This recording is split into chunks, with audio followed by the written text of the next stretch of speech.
mean, we all know that in the end, the deal fell through. WWE bought WCW, but I mean, you've said before that in 2001, the summer of 2001, WWE got in touch with you and wanted to see if you wanted to come in for the Invasion storyline.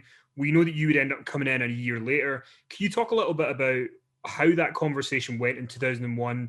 And I guess, I mean, I know we're just kind of speculating, but do you think if you had went in the summer of 2001, it would have made any difference to ultimately what that Invasion storyline was going to be? Yeah.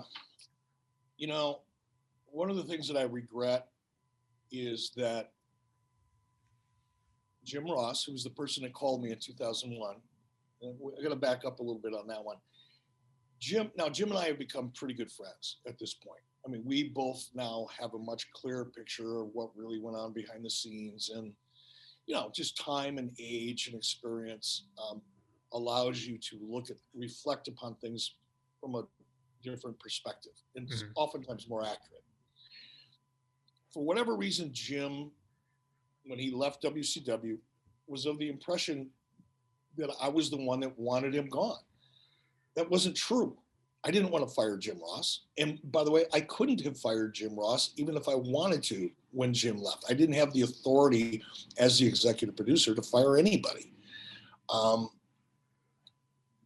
It was Bill Shaw's decision to let Jim Ross go, in large part, because Jim was so closely related to Bill Watts. I mean, Bill Watts and Jim Ross, Bill Watts was the guy who really gave Jim Ross his first shot in the business. They were tight. They were very close. Jim Ross was one of Bill Watts' biggest advocates when WCW brought him in, and they worked very closely together during that period of time. So when Bill Watts left, particularly under the circumstances under which he left, Jim Ross took a lot of that heat. He got kind of categorized as a Bill Watts kind of protege, if you will. Mm-hmm. And Jim was bitter. So long story short, I'm not here to talk about Jim too much, but when Jim left, for whatever reason, he thought I was behind it, and I wasn't. Now, as a result, when Jim went to WWF, I think he had a lot of resentment towards me. At least he talked about it, he wrote about it. So I'm guessing it was real. And when Jim called me in 2001, he was very vague. He was not excited to be on the phone with me. Let's put it that way. I knew Jim well enough to know if this was a call he wanted to make or if this was a call he had to make. And it was a call he had to make. And as a result, I didn't get that warm, bubbly feeling, right? It was kind of like, I don't know. It's not quite like when a bill collector calls you, but kind of close. So that was a problem. And the other part of it was they wouldn't tell me what it is they wanted me to do. Now, had Jim said, look, we're going to do the Invasion angle. Here's what we see. Here's how we see it.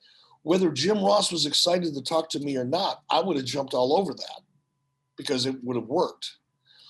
But when I asked, what's the role? What do you want me to do? Jim kind of talked in circles and was very non-committal. And I understand that too, because oftentimes you don't want to lay an important story out to someone who's not even on your team yet, because you run the risk of it leaking. So I didn't resent it that he wouldn't tell me, but it also didn't give me the ability to go, whoa, that could work. I'm excited about that. So I passed. And another reason that I passed, and it was just a practical one. They called me like on a Thursday, and they wanted me to show up for TV on a Monday. Well, it was right during the holiday season. I had friends and family coming in from all over the country.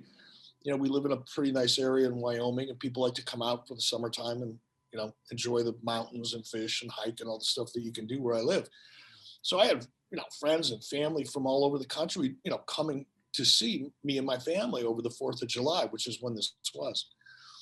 And I said, they wouldn't tell me what it is they were interested in me doing. There was no real commitment. It wasn't like, we want you to come in for a year or 2 years. There was nothing. It was all very vague.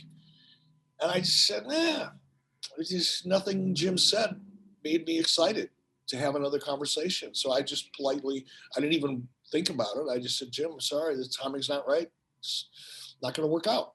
And that was it. Had I known, look, who knows what would have happened. I know whatever would have happened would have been way better than what WWE did, because it sucked. It was horrible. It was horrible from the beginning. It just didn't make any sense.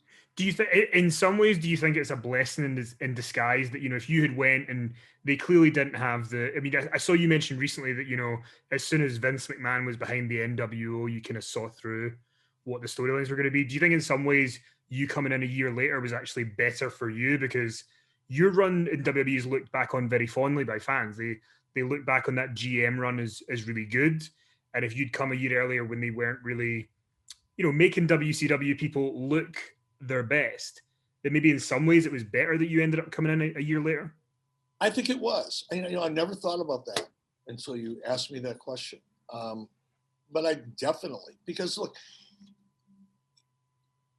had I come back, had we done the invasion angle, I think it would have been pretty good. I do think if it would have been me, there would have still been some really big holes in terms of the story and in terms of logic. Like, well, how could that be? How could Eric Bischoff come into WWE with, the NWO and wreak all this havoc? How is that possible, even in a storyline situation? That would have been a challenge to overcome, because if it's not at least, if a storyline isn't at least plausible, meaning it could be true, and sometimes you have to really use your imagination to arrive at that could be true moment, but you still have to do it.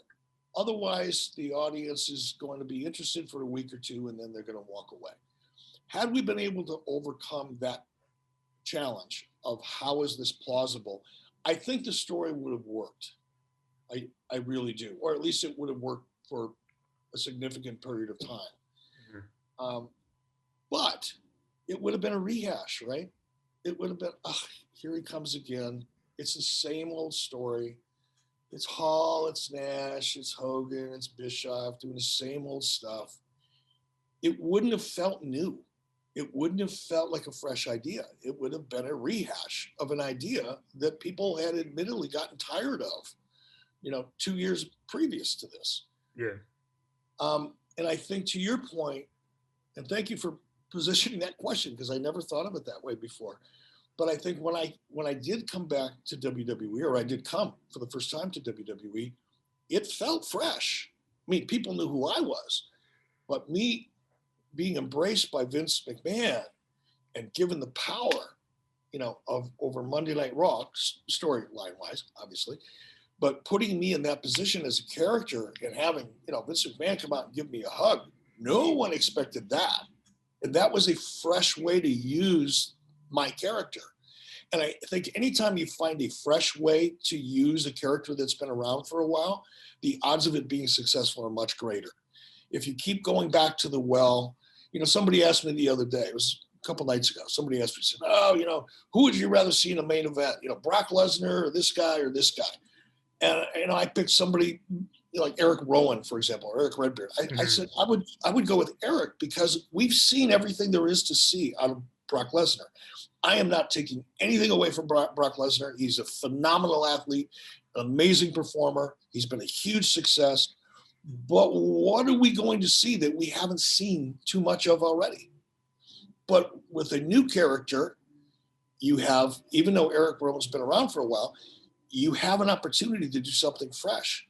Flip side of that is, if Brock Lesnar were to say, wait a minute, I want to completely change my character. I want to come out and be a comedian that crushes people. Well, okay, that's a different character. That's a different conversation. But in my case, since I wasn't a wrestler, I was a mouthpiece, more or less. That's all I really was. It's difficult to find a new way to use that character. And I think the way Vince did it and WWE did it was the right way to do it. And I think that was a far better decision for me, although I wasn't making that decision based on what we just discussed, but it ultimately turned out to be the better decision.